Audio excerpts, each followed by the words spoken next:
अच्छा, आप लोगों को इसमें हम लोगों ने कहाँ तक पढ़ लिया था ऑपरेशनल रिसर्च में? लास्ट क्या पढ़ा है ऑपरेशनल रिसर्च में?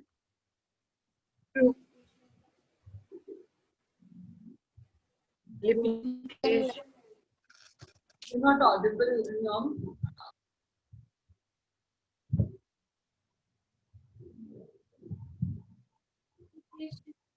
लास्ट टॉपिक क्या पढ़ा हमने? लिमिटेशन मैम, लिमिटेशन लिमिटेशन पढ़ा है। Limitation of enzyme.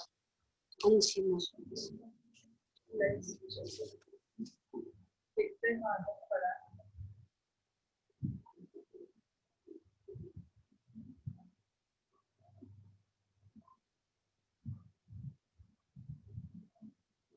ओके, हमने लिमिटेशंस तक पढ़ लिया। आज हमने न्यू टॉपिक स्टार्ट करना है ना।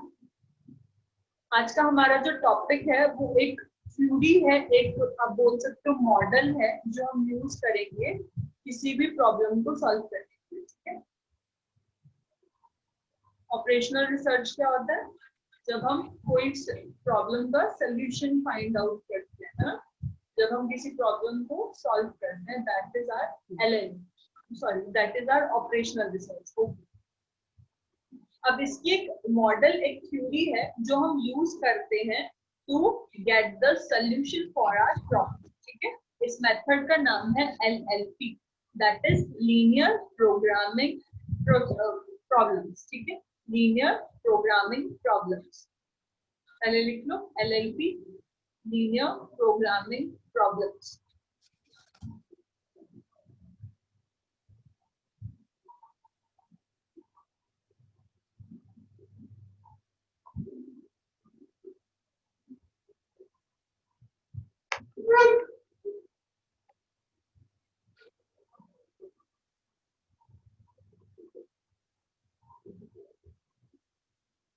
चलो लेट्स गेट स्टार्टेड। एलएलपी क्या होता है? लीनियर प्रोग्रामिंग एक ऐसा मेथड है जो आपको बेस्ट आउटकम देने में हेल्प करता है। Best outcome means to maximize the profit and to minimize the cost. ठीक है। जब हम इस ऑप्टिमम यूटिलाइजेशन को अचीव करने के लिए जो मेथड यूज करते हैं वो लीनियर प्रोग्रामिंग प्रॉब्लम्स है। ठीक है, क्लियर? इतना समझ आया? डेफिनेशन पढ़े। Linear programming is a method to achieve the best outcome such as maximum profit or lower cost in mathematical model। ठीक है, ये एक मैथमेटिकल मॉडल है जिससे हम लोग अचीव करते हैं best outcome whose requirements are represented by linear relationship। हम जिसकी जो रिक्वायरमेंट्स है वो हमें कैसे पता चलती है? दो वेरिएबल्स के बीच के रिलेशनशिप। ठीक है। Linear programming is special case, it is a special case of mathematical program. ठीक है, ये मैथमेटिकल प्रोग्रामिंग का एक स्पेशल पार्ट या फिर स्पेशल केस। अब इसके बाद जो चीज हमें करनी है दैट इज दिस। ये जो चीजें, जो रिक्वायरमेंट्स आप बोल सकते हो कि क्या क्या चीजें इसमें मेन फीचर्स आप कह सकते हो। ठीक है। फर्स्ट है लिमिटेड रिसोर्सेज।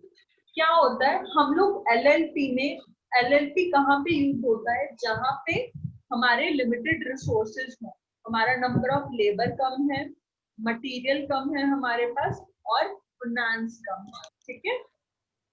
कहाँ पर यूज होता है हमारा? जहाँ पर हमारा लेबर कम है, मटेरियल कम है और फाइनेंस की भी कम है, वहां पर हम एलएलपी को यूज करते हैं। Second point is objective. Objective क्या है एलएलपी को यूज करने का? एलएलपी को यूज करने का मेन एम जो हमने पढ़ा डेफिनेशन में भी, ऑप्टिमाइजेशन इसका मेन एम होता है। हमें प्रॉफिट को मैक्सिमाइज करना है और लॉसेस को, सॉरी कॉस्ट को मिनिमाइज करना है। यहाँ तक क्लियर? नोट डाउन कर लो, फिर मैं आगे करा।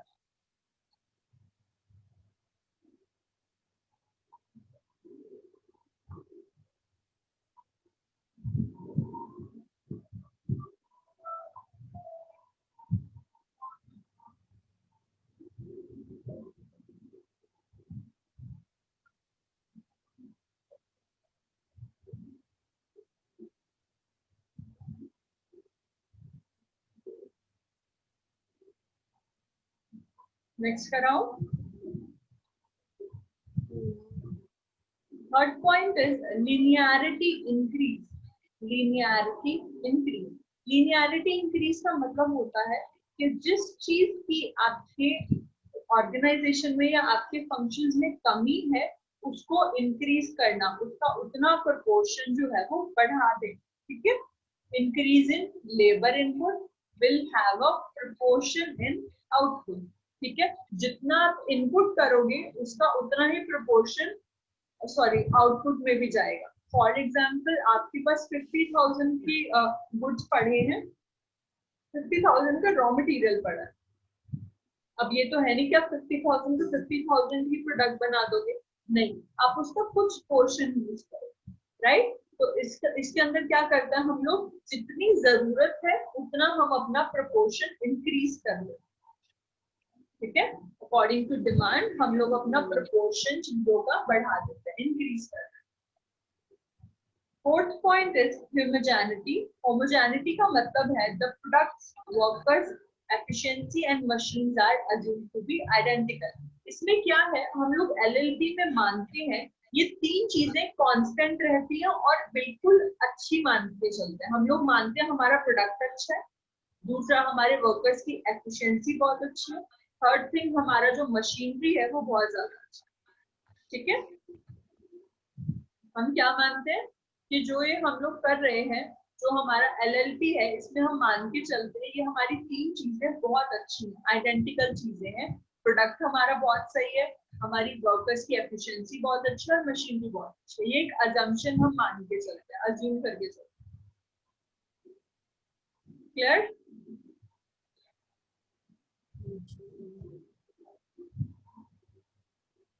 होमोजेनिटी का मतलब कि जितना हम लोग तीन चीजें अज्यूम करके चल रहे हैं कि प्रोडक्ट हमारा बहुत ज्यादा अच्छा है और वर्कर्स भी हमारे एफिशिएंट है, मशीनरी में भी हमारे कोई इशू नहीं है, ये तीन चीजें आइडेंटिकल है, बहुत अच्छी है, इन तीनों में कोई चेंज नहीं करेगा.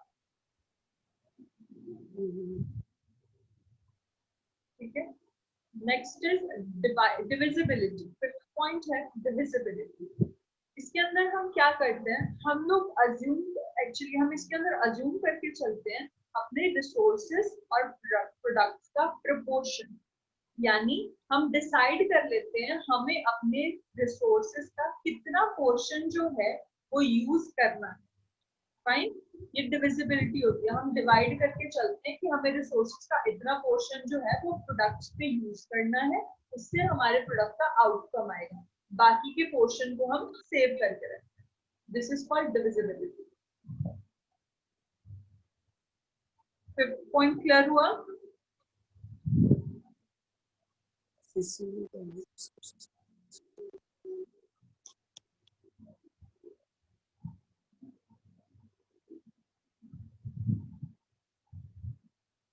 किसी को फिफ्थ पॉइंट में डाउट है?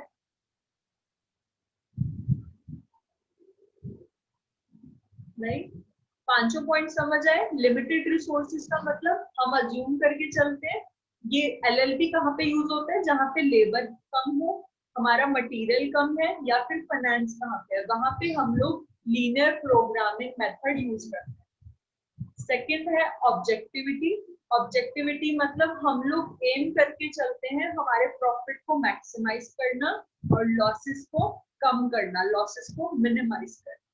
Third is linearity increase. इसमें क्या होता है, हम लोग मान के चलते हैं कि जिस भी प्रोपोर्शन की कमी होगी, जो भी प्रॉब्लम होगी, अकॉर्डिंगली उसको सॉल्व करने के लिए हम हमारे इनपुट्स को प्रोपोर्शनली इंक्रीज कर देंगे. अगर हमारे ऑर्गेनाइजेशन में फाइनेंस की कमी है तो हम लोग क्या करेंगे, अपनी ऑर्गेनाइजेशन में फाइनेंस को इंक्रीज कर देंगे. ठीक है. कहीं से भी बेस्ट पॉसिबल वे ढूंढेंगे जहां से हम फाइनेंस को अरेंज कर सकें. ठीक है. Fourth point is homogeneity. इसके अंदर हम मान के चलते हैं ये तीन चीजें बिल्कुल एक्यूरेट है, इन तीन चीजों में कभी कोई प्रॉब्लम नहीं आ सकती. हमारा प्रोडक्ट सही है, हमारी वर्कर्स की एफिशिएंसी अच्छी है और हमारा मशीनरी भी अच्छा है. ठीक है. Fifth point was divisibility. Divisibility मतलब हम लोग डिवाइड कर लेते हैं कि हमें हमारे रिसोर्सेज का कितना पोर्शन जो है वो प्रोडक्ट्स के ऊपर लगाना है और कितना सेव करके रखना है. पांचों पॉइंट्स क्लियर हुए?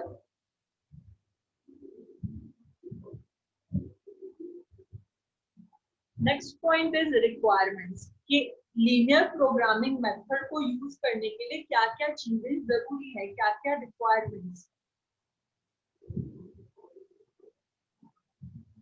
ठीक है, first point is there must be a well defined objective function, यानी जब आप एलएलपी को यूज कर रहे हो, लीनियर प्रोग्रामिंग यूज कर रहे हो, at that point of time आपका एक डिफाइंड ऑब्जेक्टिव होना चाहिए कि आपने जो काम करा है वो किस ऑब्जेक्टिव से किया। अगर मैंने कोई बिजनेस स्टार्ट किया है तो मेरे बिजनेस का एक ऑब्जेक्टिव होगा ना, मेरा ऑब्जेक्टिव होगा टू गेट हायर प्रॉफिट्स। ठीक है, तो आपका एक वेल डिफाइंड ऑब्जेक्टिव होना चाहिए कि मुझे उस लेवल तक पहुंचना है। फाइन, फर्स्ट पॉइंट समझ आया? वेल डिफाइंड ऑब्जेक्टिव आपके पास होना चाहिए पहले से। Second point is there must be constants. Constant क्या होता है? कॉन्स्टेंट, इस पॉइंट को समझने से पहले हम कॉन्स्टेंट समझेंगे क्या होता है। कॉन्स्टेंट इज जब कोई दो वेरिएबल्स आपस में मिलते हैं, जिस पॉइंट पे दो वेरिएबल्स मिल रहे हैं, इसको एक डायग्राम से समझेंगे। बेटर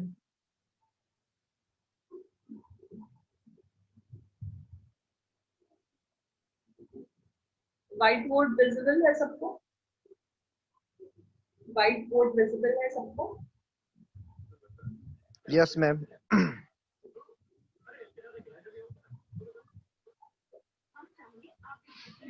ये ग्राफ, ठीक है, ये ग्राफ है, इसके अंदर हम लोग दो चीजों को लेकर चल रहे हैं। एक है हमारी डिमांड, हमारे प्रोडक्ट की डिमांड कितनी। Second thing is our supply. ठीक है, ये हमारा डिमांड है,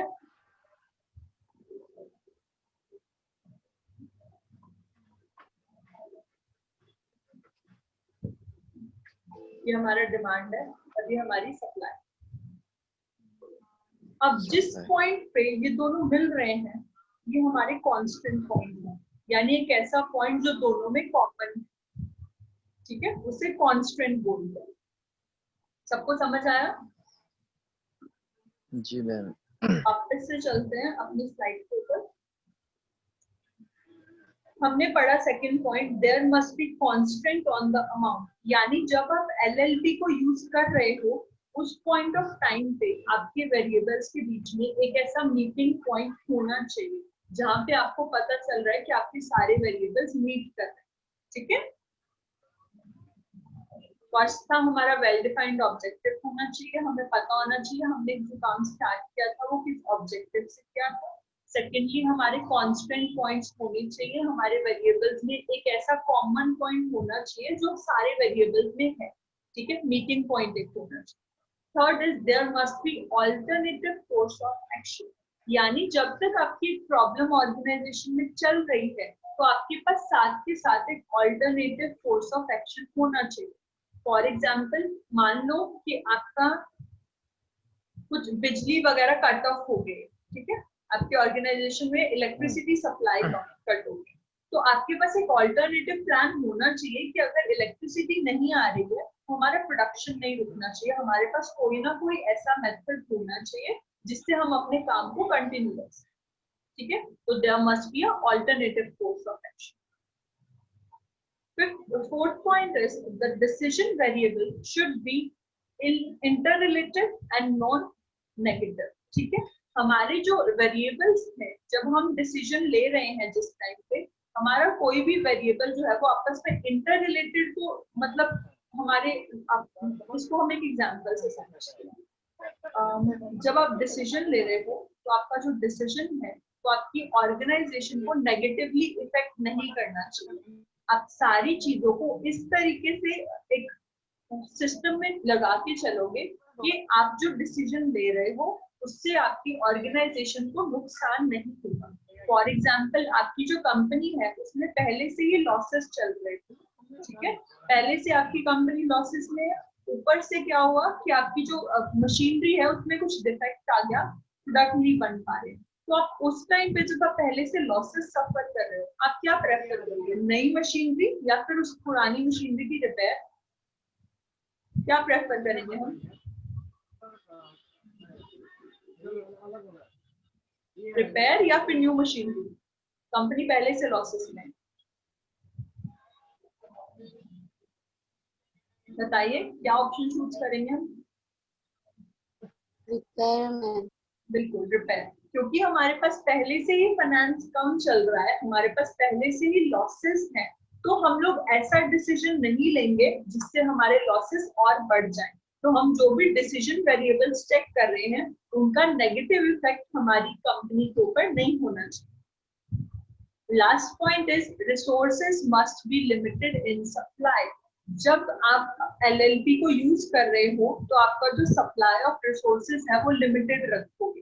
फॉर एग्जाम्पल मैंने आपसे पहले भी जैसे कहा कि अगर हम एक ऑर्गेनाइजेशन में हमारे पास 50,000 के प्रोडक्ट्स पड़े हैं तो हम सारे के सारे रिसोर्सेज यूज नहीं करेंगे, हम उसका कुछ लिमिटेड प्रोपोर्शन ही प्रोडक्शन के ऊपर लगाएंगे। फॉर एग्जाम्पल हमारी मार्केट में हमारे प्रोडक्ट की डिमांड, मान लो हमारी एक चॉकलेट फैक्ट्री, ठीक है, हमारे एरिया में 100 चॉकलेट्स की डिमांड है, ठीक है, 100 चॉकलेट्स की डिमांड है, पर हमारी कंपनी ने क्या किया, 500 चॉकलेट्स बना के फैक्ट्री में रख ली। बाकी के जो 400 चॉकलेट्स होंगे 100 तो बिक जाएंगे क्योंकि 100 की तो डिमांड मार्केट में है, बाकी के 400 चॉकलेट्स है वो वेस्ट माने जाए। ठीक है, तो हमें हमारे रिसोर्सेज को लिमिटेड नंबर में यूज करना है ताकि वेस्ट ना हो और हमारी कॉस्ट भी ना बढ़े। मान लो हमने वो 400 रख भी लिए, ठीक है, 400 की 400 चॉकलेट्स हमने पहले से एक्स्ट्रा बना के रख ली। नेक्स्ट मंथ क्या हुआ, लोगों का टेस्ट चेंज हो गया, उन्हें हमारी चॉकलेट नहीं पसंद आ रही, नेक्स्ट मंथ में उन्हें हमारे कॉम्पिटिटर की चॉकलेट में ज्यादा इंटरेस्ट है, हमारी फिर से वो 400 की 400 चॉकलेट्स खराब हो जाएंगी। तो हमें अपने रिसोर्सेज को उस प्रपोर्शन में, लिमिटेड पोर्शन में यूज करना है ताकि हमारा सप्लाई उतना ही रहे जितने की डिमांड है। रिक्वायरमेंट समझ में आए? एलएलपी कहाँ पे यूज होगा? नेक्स्ट चलते हैं।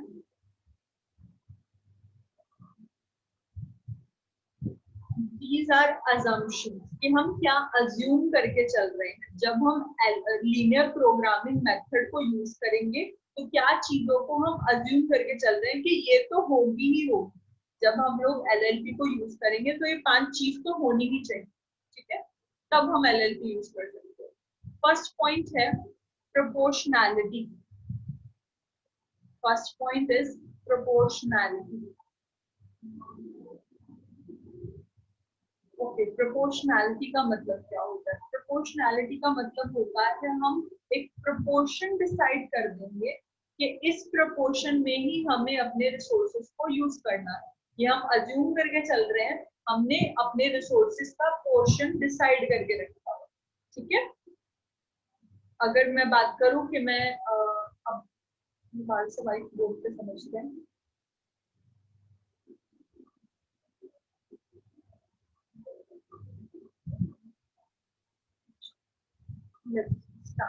अब मान लो हमारे पास जो था वो 500 के रिसोर्सेज, ठीक है, 500 के रिसोर्सेज थे। अब मैंने प्रोपोर्शन डिसाइड किया कि मैं इसका 1/2 ही यूज करूंगी अपनी प्रोडक्शन के लिए, ठीक है। इसका 1/2 कितना होगा? ये जस्ट एक एग्जांपल के थ्रू समझा रही हूँ। मेरे पास रिसोर्सेज 500 के हैं, मैंने कहा मैं सिर्फ उसका 1/2 ही पार्ट यूज करूंगी अपने प्रोडक्शन के ऊपर। मैंने प्रोपोर्शन डिसाइड कर दिया, मैं सिर्फ हाफ पोर्शन यूज करूंगी। तो अगर इसकी कटिंग करके देखते कितना आंसर आएगा? 250, राइट, 250। यानी मैंने प्रोपोर्शन डिसाइड किया कि मैं अपने 500 में से सिर्फ 250 का ही यूज करूंगी। मेरी ये अजम्पशन है, मैंने अपना प्रोपोर्शन पहले से डिसाइड करके ही चलना है, ठीक है। वापस आते हैं स्लाइड पे। फर्स्ट अजम्पशन क्लियर हुई कि हमारा प्रोपोर्शन डिसाइड होगा पहले से, अजम्पशन है हमारी। Second is additivity. Second point is additivity. Okay, additivity का मतलब क्या है? कि जिस भी चीज की कमी हम ये अज्यूम करके चल रहे हैं कि जो चीज हमारी ऑर्गेनाइजेशन में कम होगी हम उतना ज्यादा उसकी एडिटिविटी कर देंगे। फॉर एग्जाम्पल हमारे दो प्रोडक्ट्स वो चल रहे थे, प्रोजेक्ट्स चल रहे थे, ठीक है, हमारे दो प्रोजेक्ट्स थे, एक प्रोजेक्ट ए दूसरा project B.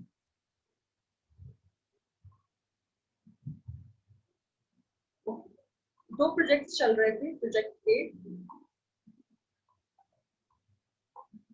And project B, ठीक है। हमारे पास जो टोटल वर्कर्स हैं दैट आर 60, ठीक है। इस पे हमने 30 लगा रखे हैं और बी प्रोजेक्ट पे भी हमारे 30 वर्कर्स काम कर रहे हैं। जिसको जहां पे नहीं समझ आए मुझे वहीं पे रोक के क्वेश्चन पूछिए, ठीक है। अब हमारे पहले जो ए केस में क्या हुआ, हमारे दोनों में 30 वर्कर्स काम कर रहे थे, पर हमें बी प्रोजेक्ट को पहले खत्म करना है, ठीक है। बी प्रोजेक्ट जो है वो हमें पहले खत्म करके देना है, ए प्रोजेक्ट को हम बाद में भी खत्म कर सकते हैं। अब इसको जल्दी खत्म करने के लिए रिक्वायरमेंट है 40 वर्कर्स की। रिक्वायरमेंट जो है वो 40 वर्कर्स की है। यहाँ पे जो रिक्वायरमेंट्स है यहाँ पे 15 वर्कर्स के साथ भी काम चल जाएगा, ठीक है। ए प्रोजेक्ट में 15 वर्कर्स के साथ भी काम चल जाएगा, और बी प्रोजेक्ट में हमें 40 वर्कर्स की जरूरत है, जबकि काम कितने कर रहे हैं, 30 वर्कर्स काम कर रहे हैं। और यहाँ पे हमें सिर्फ 15 चाहिए, यहाँ पे कितने काम कर रहे हैं, यहाँ पे जो काम कर रहे हैं दैट आर 30, कितने एक्स्ट्रा काम कर रहे हैं, 15 एक्स्ट्रा है, यहाँ पे 10 कम है। तो हम क्या करेंगे, यहाँ पे जरूरत है बी प्रोजेक्ट में, तो हम यहाँ से एडिटिविटी यहाँ पे करेंगे, हम इसका कुछ पोर्शन यहाँ पे एडिशन करेंगे। क्लियर, समझ आया? चलो, पहला था प्रोपोर्शनैलिटी, हम प्रोपोर्शन डिसाइड करेंगे। सेकंड इज एडिटिविटी, जहां पे जितनी जरूरत है हम उतनी एडिशन साथ के साथ करते रहेंगे। Third is continuity, third point is continuity, which means हम लोग कंटिन्यूसली अपने काम को करते रहेंगे, चाहे हमारे ऑर्गेनाइजेशन में प्रॉब्लम आई थी, हम उससे रिलेटेड सोल्यूशन ढूंढ रहे हैं, पर हमारा काम नहीं रुकना चाहिए, ठीक है। हमें पता चला है कि हमारा प्रोडक्ट जो है वो कम बिक रहा है, हम उसका रीजन फाइंड आउट कर रहे हैं, पर इसका मतलब ये तो नहीं है कि उस एक पर्टिकुलर टाइम पीरियड में जब तक हमें रीजन नहीं मिलता हम प्रोडक्शन तो बंद नहीं करेंगे ना, हमारा काम जो है वो कंटिन्यूसली चलता रहेगा। ये हमारी थर्ड अजम्पशन है। पहला हम प्रोपोर्शन डिसाइड करेंगे, सेकंड जहां पे जितनी जरूरत है उतना एडिशन, थर्ड हमारा जो काम है वो कंटिन्यूअस फॉर्म में चलता रहेगा। फोर्थ है सर्टेनिटी, फोर्थ पॉइंट है सर्टेनिटी, यानी हर चीज जो है वो पहले से सर्टन होगी, पहले से डिसाइडेड या फिक्स्ड होगी, निश्चित होगी कि ये चीज इस तरीके से हमें करनी है। फॉर एग्जाम्पल पहले से ही मैं सर्टेनली डिसाइड करके चल रही हूँ मुझे मेरे प्रोडक्ट के ऊपर 4 रुपए का प्रॉफिट कमाना है, ये मैंने पहले से सर्टेनली डिसाइड किया है। तो कुछ चीजें जो है वो पहले से सर्टन होंगी, पहले से फिक्स्ड होंगी, ठीक है। Last is finite choice. Finite choice का मतलब है कि हम लोग जो हमारे पास प्रॉब्लम है, सॉरी फाइनाइट जो चॉइस है इसका मतलब होगा कि जो हम लोग काम कर रहे हैं उसे करने के हमारे पास बहुत तरीके हैं। ये हम अज्यूम करके चल रहे हैं कि जो हमारे पास काम है उसे करने का एक नहीं बहुत सारे तरीके हैं, इतने तरीके हैं कि हमें भी नहीं पता, ठीक है। एक काम को करने के बहुत सारे तरीके होते हैं, ये हमारी अजम्पशन है। फाइनाइट सॉल्यूशन है, फाइनाइट चॉइसेस है हमारे पास। अगर मुझे अपना प्रोडक्ट बेचना है तो मैं इंडिया में, मान लो मुझे अपना प्रोडक्ट हिकम को बेचना है, हिकम नहीं खरीद रही है, तो मेरे पास बाकी 2 और चॉइसेस है ना, राइट। बाकी 2 नहीं खरीदेंगे, इंडिया कितना बड़ा है, कोई तो खरीदेगा। So we have finite choices, हमारे पास बहुत सारी चॉइस है अपने काम को करने के लिए। क्लियर ये पांचों? एक बार गो थ्रू करो, जहां पे नहीं समझ आ रहा है मुझसे पूछो, फिर आगे चले।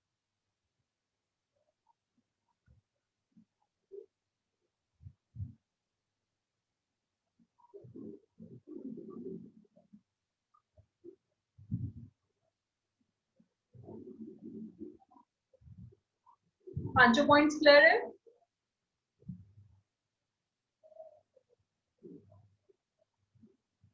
Ma'am, is it clear to you? Yes, ma'am. Okay, Realme में आपका नाम भूल गई, आपका नाम क्या है?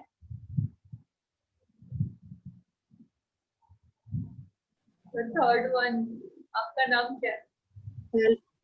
पालो है मैम। ओके पालो। पालो, आपने नेक्स्ट टाइम जब भी ज्वाइन करना है ना, तो प्लीज अपने रोल नंबर के साथ ज्वाइन करना है। जी मैम। यहाँ पे रियल मी शो हो रहा है ना, ओके यहाँ मैम। पे रोल नंबर के साथ। और आपको पांचों पॉइंट्स क्लियर हुए? जी जी ओके पालो, आपकी किसी से भी बात होती है?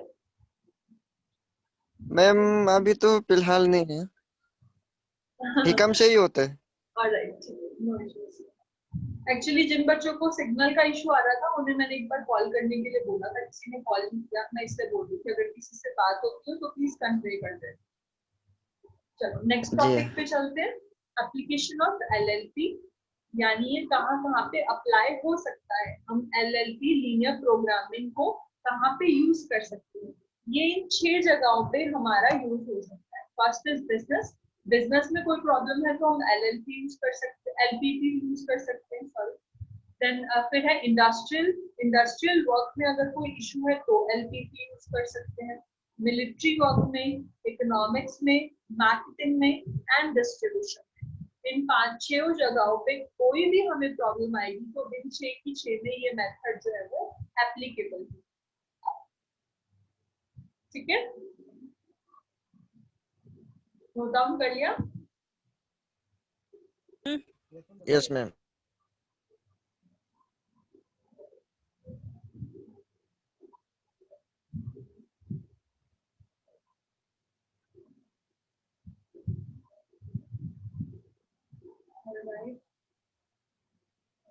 आज के लिए इसमें इतना ही करते हैं, इससे ज्यादा